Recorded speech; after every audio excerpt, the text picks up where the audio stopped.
God was not elected, so you can't overthrow him. The throne of God is not a seat. The throne of God is a being.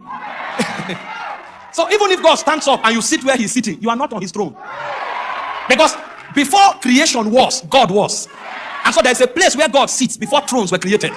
The Bible said in 1 Timothy 6:16 that God dwells in light, unapproachable. So attempting to dethrone God is a function of ignorance. Man did not understand that there was war in heaven, because there was a contention for exercise of dominion, the government and the powers of Elohim. And the princes that tried to dethrone God were cast into the earth realm. He said, woe to the inhabitants of the earth. He said, the great deceiver has come. And so when they fell into the earth realm, the vibrations that they brought into the earth caused the earth to fall into chaos. And so God showed back from Genesis 1 verse 3 and began to reconstruct the earth.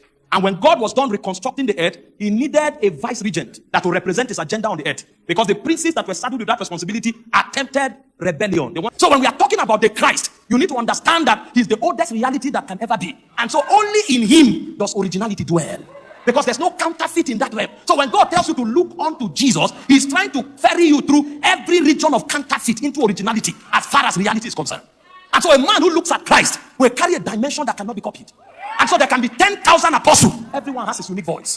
There can be 10,000 government officials. Everyone has his unique grace. There can be 10,000 businessmen. Everyone has his unique capacity. This is why in the kingdom, there's no basis for competition. You can't be me, I can't be you. Because when we went to the beginning, originality was what defined us. So when we say look unto Jesus, we are talking about the only one who has the authority for patent. He can make you an original of a dimension that cannot be counterfeited after many generations. When we say Jesus is the glory and the beauty of God, we know what we are saying. The totality of the dimension of God tabernacles with him. He is the original. He is the creator of all things. This is why when we move, the ones we have, we thank him for it. The ones we don't have, we know we have it somewhere. When the time is right, it will come out. We don't need to carry everything to become a load. But at that instance where we need it, it will show up. See, a Christian has no business being depressed. When you need it, it will happen. The question is, who are you looking onto?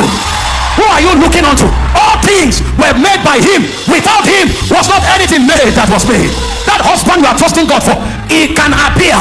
That resources you are trusting God for, it can appear. That position you are trusting God for, even if there was none like that, it can be created. Because the one you are looking unto is the creator, the animator of reality. You don't know that when we talk, virtue must flow. The Bible said they touched him and virtue went out of him and healed them all. This faith works with virtue. You must generate virtue for your words to carry power. That's why the Bible says he's the author and the finisher. He gives you the faith and he teaches you what to do for the faith to produce results. It's called the operation of the faith of the Son of God. In Genesis 2:7, God breathed into his nostrils the breath of life and he became a living soul. The life of the soul is in the breath. That's why every man, when breath departs, he dies. But there's another life that is only for those who look unto Jesus. It's the spirit life. It's called Zoe. Only us carry it. The world thinks we are the same. When they gather, they say we are all men. We are not all men. Some of us, in addition to being men, we are called new creation. We manifest God. We showcase God. We reveal God. We carry God. Because we have both bios, Suke and Zoe. Do you understand this? See, this is why when you go to the office, when men are applying principles, apply with them. When you go to school, if men are reading, read with them. But when you get to a level where reading does not work, when you go to a level where connection does not work, if you go to a level where principles does not work, then you come to the heaven's frequency. After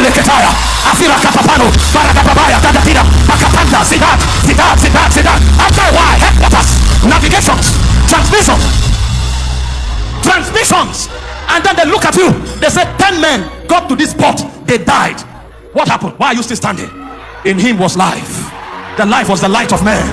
The light shined in the darkness. The darkness comprehended it not. Everybody who came here was defeated. How did you come out? They looked up to him. Their faces were radiant. They were not ashamed. Everybody who came here was frustrated. Why are you still sober? Greater is he that is in you than he that is in the world. He said, whoever is born of God overcometh the world. This is the victory that overcomes the world. Even our faith, we don't fall where men fall. We don't fail where men fail. Because there's another life supporting our existence.